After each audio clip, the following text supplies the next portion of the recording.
नमस्कार, मी पंजाब डक. उत्तर महाराष्ट्रामध्ये नंदुरबार जिल्हा, धुळे जिल्हा, जळगाव जिल्हा, नाशिक, येवला, निफाड, त्याच्यानंतर संगमनेरचे काय आले, श्रीरामपूर, त्याच्यानंतर कोपरगाव, त्या भागातले बरेच फोन आले की आमच्या भागामध्ये पाऊसच नाही, तुमच्या तिकडे पडतो, फक्त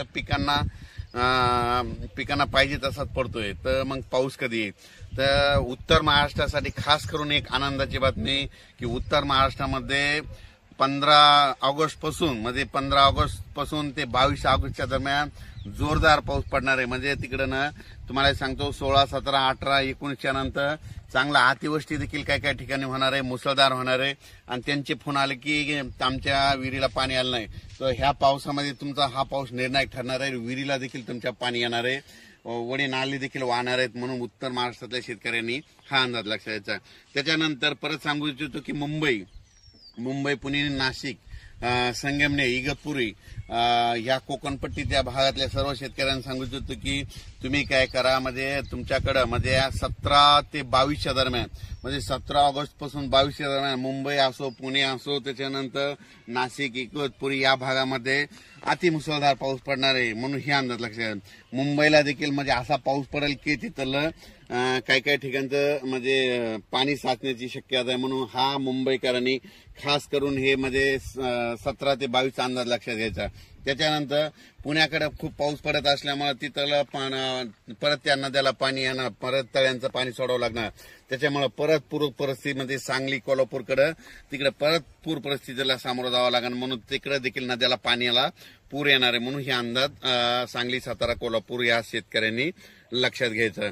त्याच्यानंतर राज्यातल्या सर्व मराठवाड्यातल्या शेतकऱ्याला सांगू इच्छितो की मराठवाड्यामध्ये आज देखील म्हणजे 10 ऑगस्ट पासून ते 13 ऑगस्टच्या दरम्यान म्हणजे मराठवाड्यामध्ये परभणी जिल्हा झालं, नांदेड जिल्हा झालं, हिंगोली जिल्हा झालं, लातूर जिल्हा झालं, धाराशिव जिल्हा झालं, बीड जिल्हा झालं, जालना जिल्हा झालं, त्याच्यानंतर संभाजीनगर ह्या भागामध्ये आणखीन असा दररोजच म्हणजे पाऊस सुरू राहणार आहे. म्हणजे असं एकदम मराठवाड्यातला पाऊस आता एकदम असा बंद होणार नाही.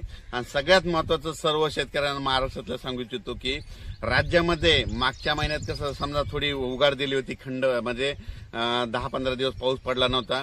तर हे ऑगस्ट महिना संपूर्ण पावसाचाच जाणार आहे, याच्यात उघाड भेटणार नाही. म्हणून शेतकऱ्यांनी काय करायचं, जशी वेळ भेटत तर काय होणार आहे की सकाळी 9 ते दुपारी 2च्या दरम्यानपर्यंत थोडं हवामान कोरडं राहील, ऊन पडणार आहे. तितक्यामध्ये तुम्ही काय करा, हे 14 तारखेपर्यंत शेतकऱ्यांनी कामं करून घ्या. कारण की 15च्या नंतर राज्यातला पाऊस वाढतच जाणार आहे. 15च्या नंतर परत सांगायचं तर पूर्व विदर्भामध्ये 16 तारखेपासून तर 22 तारखेच्या दरम्यान पूर्व विदर्भात देखील खूप मोठा पाऊस राहणार आहे.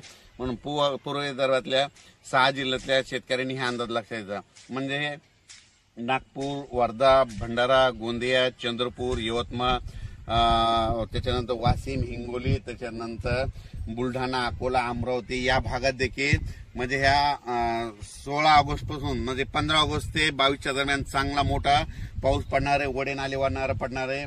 शेतीचे कामे करून घ्या. कारण की राज्यात 15 ते 22 म्हणजे 14 ऑगस्ट पासून ते 22 ऑगस्टच्या दरम्यान जोरदार पाऊस पडणार आहे. म्हणून हा अंदाज लक्षात घ्यायचा.